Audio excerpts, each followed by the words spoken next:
Allahu Akbar. Bismillahirrahmanirrahim. Alhamdulillah Rabbil Alamin. Assalamualaikum warahmatullahi wabarakatuh. Allahu Akbar. Isang mapagpalayang araw po sa atin lahat, mga kaibigan. Ito po ang Kawalan Demokrasya, nagpapatid po sa inyo na sana'y sumainyo ang kapayapaan ni Allah. At sa araw na ito, mayroon po tayo mga maselan na mga pag-uusapan. At ito po ay hinggil po sa korupsyon. Pero bago po tayo dumako doon, bayan po muna ninyong magpasalamat po ako doon sa mga nagbibigay po ng comment sa akin at sa halip na kanilang inaasikaso lamang ang kanilang mga cellphone, abay nagbibigay po sila ng comment at nagko-concentrate po sila dito po sa ating programa. Maraming salamat po. At dahil po diyan, abay tumataas po ang ating pong subscription. Tayo po'y nagpapasalamat sapagkat nagkakaroon po tayo ng magandang following na ikinagigitla ng ating pong mga kalaban. Alam po ninyo, napapansin ng aming mga technical people na meron pa pong nag-ooperate sa atin. Ano pong ibig sabihin yan? Talagang pinagtutulong-tulungan po itong ating pong programa kung paano papabagsakin.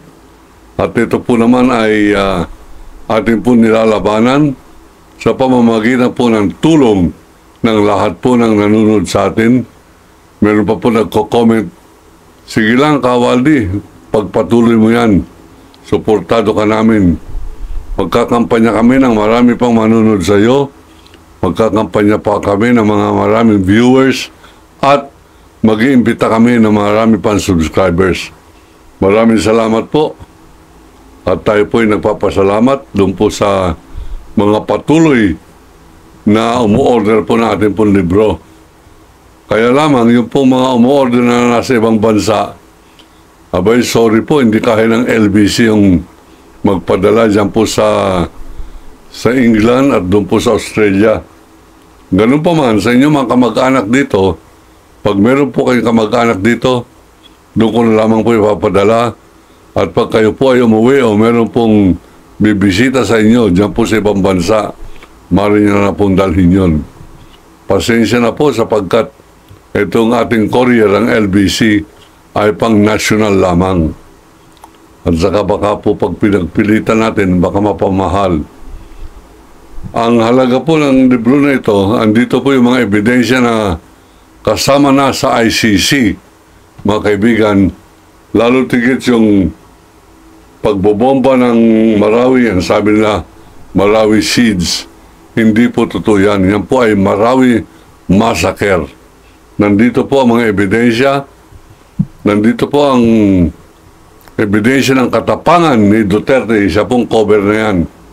A country run like hell. Ang isang bansa na pinapatakbong parang impyerno. Cover po yung mukha ni Duterte. Kaya lamang, wala po tayo magagawa, kundi para mapasa inyo ito, ipadala lamang po yung inyong i-text lamang dito sa numero na ito ang inyo pong pangalan at address para mapadala sa inyo. Pag natanggap na po ninyo, at saka lamang kayo mag-GCash ng 1,000. Pagkatapos po, matatanggap po ninyo dahil sa inyong pangalan na pinadala ang personalized dedication po ng author. Ang author po nitong libro nito ay ito. Ako po yan. Sabi ko na isang araw, nakatulong po yung aking anunsyo. Nung sinabi kong, pag bumili ka ng libro at meron ko akong pirma, ibig sabihin, meron pa, buhay pa ako. Hindi pa ako nababaril nang inyo pong binili yung libro. Abay, may nag-react po, may tumawag sa akin. At ito po yung para pong nagko-confirm, sabi niya, Kawaldi, mabuti alam mo na mayroong papatay sa iyo. Meron akong alam ng mga tauhan ni Pulong Duterte na pinaplano kang iligpit, patahimikin sa pamamagitan ng pagpatay sa iyo, paano ginawa nila kay Percy Lapid. At payo ko sa inyo, mag-iingat kayo. Sabi ko, alam kong hindi ka makikipagkita sa akin, alam ko rin hindi mo sasabihin sa akin ang tunay mong pangalan. Pero salamat. Pero nais kong sabihin sa iyo, marunong ako magtanggol ng aking sarili. I know how to defend myself at hindi po tayo nalalayo doon po sa ating competition pistol. Yung pong pistola natin na lisensyado na ginagamit ko po sa pakikipagpaligsahan sa pagkaasintado ng mga gumagalaw na mga target. Ang tawag po dyan ay practical shooting. Tayo po ay sportsman pagdating po riyan. Hanggang ngayon, nagpa-practice po tayo ng at least once a week sa shooting range. Kaya nga po, pinapayuhan ko rin yung nagbabalak na pumatay sa akin. Dapat mabilis ka, dapat asintado ka, sapagkat pangarap ko ang makapatay ng mamamatay tao. Lalo pag ang mamamatay tao ay pulis. Abay, inspirado po akong pumatay ng mamamatay tao na pulis. Sapagkat naging kasangkapan sila, naging kultura ng pulis noong panahon ni Duterte at ni Bato de la Rosa na ang kanilang katapangan ay pinapakita sa pagpatay sa mga taong walang kalaban-laban. Si Percy Lapid, mga kaibigan, kasamang Percy Lapid ay kaibigan ko po yan. Bagamat mas bata siya sa akin, masyado pong supportive sa akin at ako naman ay supportive sa kanya. At ngayon, nung siya po'y napatay, pinapayuhan ko na sumama sa akin sa practical shooting. Ang sabi niya, nako, pag pinag-aawayan namin mag-asawa yung baril. Ayaw niya na meron akong baril. Ayaw niya na may baril sa loob ng bahay ko o sa loob ng kotse ko. Pinatay po siya sa loob ng kotse ng patraidor ng isang upahang mamamatay tao. Kaya lamang, sumurrender po yun matapos na marinig niya doon po sa burol ni Percy Lapid yung babala ng isang retiradong pulis ng pangalan ay Abner Apuang. Ang sabi niya, matagal akong pulis, matagal akong investigador. Pag ikaw ay mamamatay tao, ay sinasabi ko sa'yo, mag-surrender ka na sapagkat papatayin ka nung chain of command na nag-utos sa iyo. Siyempre, kinakailangan mawala ka rin sa mundo sapagkat magiging ikaw ay parang banta sa kanilang buhay, banta sa kanilang kaligtasan sa batas. Kaya kinakailangan iligtas ka. Kung ako ikaw, sabi ni Apuang, mag-surrender na ako. Abay, tumugon naman po, nag-surrender. Ang pinatay po sa loob ng bilangguan ay yung pong kumontak sa kanya. Yung kumontak sa kanya na sabing meron kang papatayin at magdadala sa'yo ng pera, magdadala sa'yo ng litrato, magdadala sa'yo ng pangalan ng iyong papatayin, ay aking kaibigan, nautusan ko siya. Yun po ang pinatay sa loob ng kulungan sa utos ng nakakataas daw sa opisina. Ang nakakataas sa opisina, mga kaibigan, ay si General Bantag. Doon po huminto ang chain of command, pero naniniwala po kami ng kanyang kapatid na si Roy Mabasa na hindi po humihinto doon ang utos ng pagpatay kay kasamang Percy Lapid. Bueno, papagpatuloy po namin ang paghahanap ng katarungan ngayon at may contact po tayo kay General Nick Torre. Bubuhayin po namin yung pagbagtas ng mastermind dito po sa pagpatay kay Percy Lapid. Sapagkat pag hindi po natin na bibigyan ng tuldok yan pong pagpatay na yan, pareho po ng pag-utos dati ni Duterte sa pagpatay ng isang medyaman na kritiko sa kanya sa Davao City ng pangalan ay June Porras Pala. Abay, patuloy po ang pagpatay. At eto nga, yung tumawag po sa akin, Ako'y nagbiro lamang tungkol po sa libro ko. Sineryoso niya. Ang sabi ko, lahat ng mga aklat ng A Country Run Like Hell, pag napasa kamay ninyo at meron akong pirma, may dedication, ibig sabihin, nabili ninyo habang hindi pa ako nababaril. Yun po ang aking sinabi. Nag-react po yung nakakaalam at nagbigay ng babala sa akin. Mabuti na sabi mo yan, Kawaldi. Meron akong alam na nagplaplano sa iyo mula sa grupo ni Congressman Pulong Duterte. Sapagkat yung iyong programa ay masyado lang nagiging maingay, masyado nilang iniiwasan, at ikaw mismo masyado ka mapusok sa pagtugis sa mga Duterte. Kinakailangan ikaw ay harapin na at nabibilang na ang iyong mga araw. Tayo po naman, hindi naman nagtatapang-tapangan. Maraming taon na po akong ginaganyan ng kung sino-sino. Hindi po tayo magpapatinag, hindi po tayo hihinto dahil lamang sa mga pananakot na yan. Napanganak na po tayong hindi po masyadong matatakutin, hindi naman po tayo matapang. Pero ibig sabihin, pag humawak po tayo ng isang issue, hindi ko po tinatantanan at hindi po ako nababago ng aking pananaw sa kahit anong issue. Ngayon, ang issue po natin ay ang Senado. Bakit po natin nagiging issue ang Senado? Sapagkat ang Senado nagiging kaaway ng taong bayan. Ano po ang pinag-aawayan? Ngayon, ang napakalaking problema po natin ay korupsyon.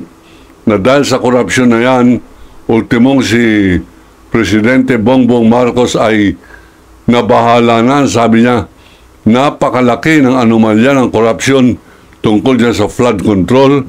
Kawawa na ating mga kababayan, naaanod, nababaha, ngunit yumayaman, bumabaha naman ang pera ng mga kontraktor at ang kanilang mga padrinong politiko. At sumigaw siya, sabi niya, mahiya naman kayo.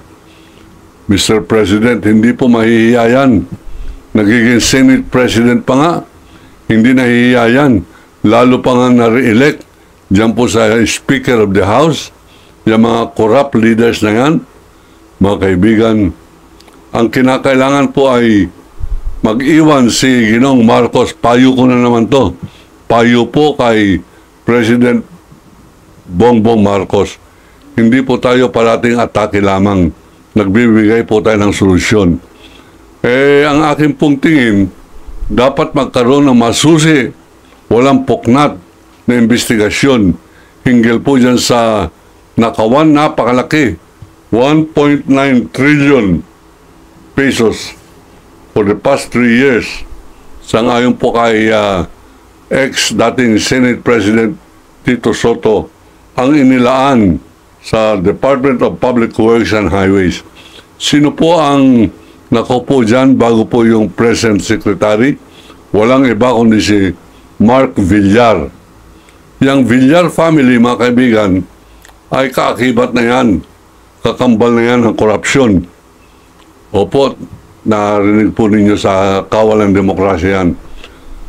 Ang Villar, bagamat para bang malinis ang pangalan at siya ay nananatiling merong tao, merong kamag-anak dyan sa politika, abay, meron po mga nakakilala sa kanila, pareho po lang pinanggalingan nilang Las Piñas, na kung saan natalo si Senator Cynthia Villar pagka-congresswoman dyan po sa Las Piñas sapagkat bistado ng mga taga Las Piñas ang kartada o pagkatao ng mga Villar.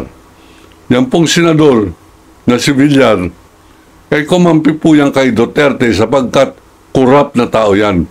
Pag ikaw ay hindi korap, ikaw ay malinis, hindi ka maaaring kumampi sa mandurukot, sa mandarambong.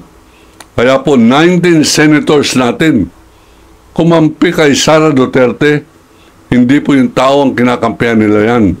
Sila po ay nagbibigay bendisyon na tama yung pagnanakaw sa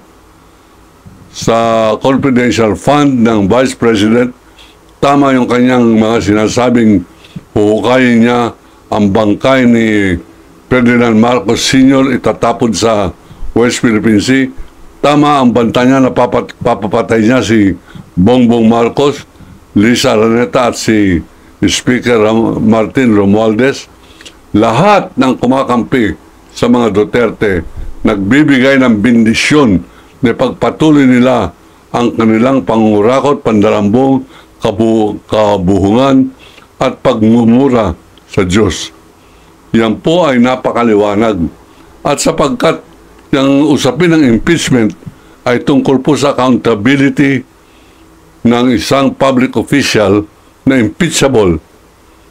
Abay, pag pinagtulong-tulungan yan, halatang halata na lahat na nagtutulong upang matuloy ang impeachment ay kakampi ng kasamaan ng kadiliman, kakampi ng mga Duterte at binabaluktot ang batas. Nililigaw ang taong bayan para po mapagtakpan at huwag matuloy yung impeachment na yan. Ngunit nasa saligang batas pa rin po yan. Ang akin pong personal na tingin, matutuloy yan sa 2026, February, ilang buwan na lamang po yan. At ngayon, they will not give the Senate and the Supreme Court any excuse to again sabotage the people's aspiration to have a serious move against the prevailing culture of corruption in our government. Yan po sa nangyayari ngayong pagbubunyag, lilipas na naman po yan. Pag hindi gagawin ni Ginoong Marcos ang dapat niyang gawin. Ano po ang dapat niyang gawin? Ito po ang payo po natin. Unsolicited, hindi hinihingi, hindi po ako tinatapik, hindi ako binubulungan para magbigay ng payo. Ang tingin ko, yan ang gawin mong pamana, Mr. President, sa mga Pilipino. Yang iyong pagiging desidido na labanan ang korupsyon. Kahit na sila ay Senate President, kahit pinsan mo ang Speaker of the House, pagka siya ay involved dyan sa malawakang pandarambong ng pera ng taong bayan, abay manindigan ka, gumawa ka ng paraan upang makapag-iwan ka ng magandang pamana at matakpan yung naging kasalanan ng iyong ama sa kanyang krimen ng pagdideklara ng martial law na nagbuwis ng maraming buhay, nawasak ang ekonomiya, nasira ang kultura ng kapulisan, naging korap ang ating mga militar dahil po dyan sa martial law. Absolute power gives rise or opening to absolute corruption. Yan po. At ito po ang inyo pong gawing prioridad. The legacy of Bongbong Marcos, na kahit na anong paninira sa iyo, na ultimong si Amy Marcos nagagamit ng China para ikaw ay pabagsakin. Bakit kinakailangan pabagsakin bago mag-2028? Sapagkat sa 2028, baka marami ng matauhan ng mga tao sapagkat lalabas ang katotohanan hinggil sa nakabubulag, nakakagulilat na korupsyon sa ilalim ng Duterte administration. Kaya, importante sa kanila na huwag matuloy ang impeachment sapagkat sa impeachment na yan, lalabas po ang money trail, malilif o mawawalang bisa yung bank secrecy law at makikita ng taong bayan, makikita ng Senado, makikita ng Kongreso na ang perang nagpayaman ng gusto sa mga Duterte ay pera galing sa illegal na droga. May resibo po yan, may ebidensya yan sa bangko. Kaya lamang, meron pong batas na ang bangko ay kinakailangan sekretos, bank secrecy law. Pero, pag may impeachment proceeding, mabubulat-lat po yan, exempted ang impeachment proceeding sa bank secrecy law at dyan po mabibisto na peke ang gera kontra droga at dahilan lamang kaya maraming pinapapatay si Duterte ay maghasik ng takot Sabi nga ni Friedrich Nietzsche, if you cannot let the people love you, make them be afraid of you. Pag hindi ka mamahalin ng tao, sila ay dapat matakot sa iyo. Natakot ang sambayanang Pilipino, natakot ang mga opisyal, natakot ang mga general, mga PMA pa naman, natakot ang mga kapulisan, at hindi lamang takot kundi nabigyan ng dobleng sweldo at maraming mga pabuyang iba. Naging korap lalo ang ating pong kapulisan, kaya hirap na hirap itong si General Nicolas Torre sa pagtutuwid muli ng kapulisan. Anyway, it is not impossible, it can be done.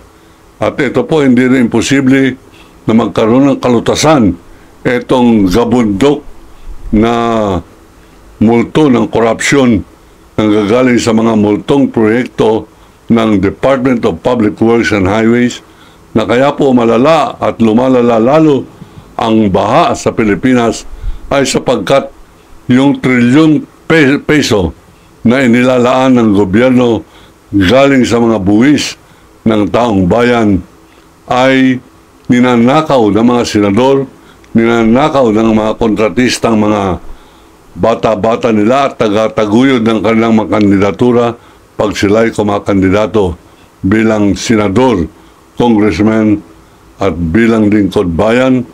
Mga kaibigan, para ito ay mabigyan ng solusyon ni Ginoong Marcos, dapat magbuo siya ng isang grupo na tututok dyan.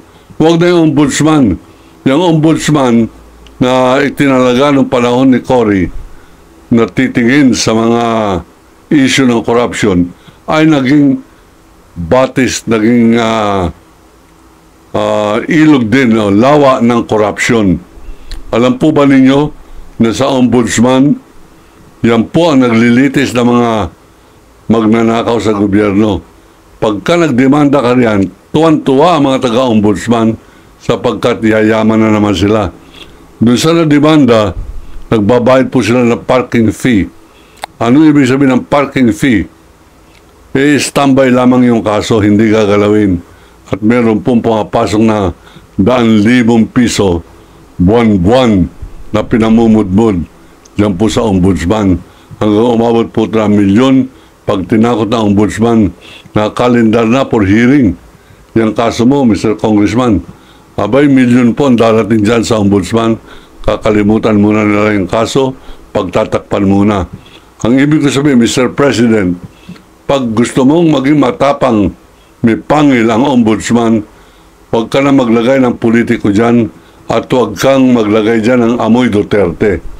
Pag amoy Duterte ang uupo dyan, abay, magiging korap lalo yung ombudsman sapagkat ang hari ng corruption sa buong bansa ay si Rodrigo Roa Duterte. At ang reyna po ng corruption, diyan po na bunyag sa Quadcom, ay ang anak na si Sara Duterte. At lahat na nagtatanggol kay Duterte ay kasabwat sa corruption o traidor sa taong bayan. Hindi lamang nag-traidor sa pagsabi niyang katang-isip lamang yung West Philippine Sea, kundi traidor siya sa bawat Pilipino na nagbabayad ng buwis sa gasolina at sa lahat ng bilihin. Abay, nagbabayad po tayo ng buwis. Kaya mahal ang sigarilyo, may dagdag na buwis, sin taxes ang tawag dyan. Kaya mahal ang gasolina dahil po sa buwis, sa train law at dun sa VAT ni Ralph Recto na in-introduce nung siya ay senador pa. Kaya po halos makuba ang taong bayan yan po sa pagbabayad ng buwis. At yung buwis na yan, nagiging trilyon pambayad ng utang na kinurakot, pambayad ng lagayan, pandarambong ng mga congressman at senador, hanggang maging Senate President. Bistadong-bistado. Kailangan meron pong tayong samahan pribado. Kung gusto ninyo, magbo-volunteer kami, Mr. President, ng mga impormasyon. Una, bo-volunteer kami na magbuo ka ng special group People's Commission, private group. Andiyan ang mga taga-Rotary, nandiyan ang taga-Integrated Bar of the Philippines, at baka makahikayat ka ng isang retired justice of the Supreme Court, or makuha mo ang isang pareho nila, Heidi Mendoza ng COA, ex-COA, o ang iyong maging head ng People's Council ay ang isang tulad ni Laila de Lima. Ayan, then you will be giving a message that you mean business. Nakakatakutan ka sapagkat tama ang iyong gagawin, tama ang pagkuha ng pangil, pagpapakita ng pangil na dapat nang labanan ang dambuhalang korupsyon na siya pong pumapatay sa ating pong bayan, lumulunod ng ating mga kababayan at sinasabsab ang kaban ng bayan. Yan po ang ating inihiling kay Ginoong Marcos. You leave a legacy of once upon a time there was a Bongbong Marcos who fought corruption and held it by the horn. Kayo po yun. Pag hindi po ninyo ginawa yan, abay magsasawa na rin po ako sa kabibigay ng suggestion sa inyo at maaaring hihiwalay na rin po uli ako ng landas. Hindi po tayo magkasama, pero ang ating po sinasama na taong bayan, gusto ko kayong tulungan sapagkat kailangan meron tayong Pangulo lalaban sa West Philippine Sea, lalaban sa korupsyon, lalaban dyan sa mga pagnanais ng Duterte na magbalik sa tugatog ng kapangyarihan ang mga Duterte. Yan po ay parang pagbabalik ng sumpa na isinuka na ng taong bayan. Yan po ang ating pong paninindigan. Yan po ang ating pong haharapin. Ako po ang kawal ng demokrasya, Kawali Carbonell.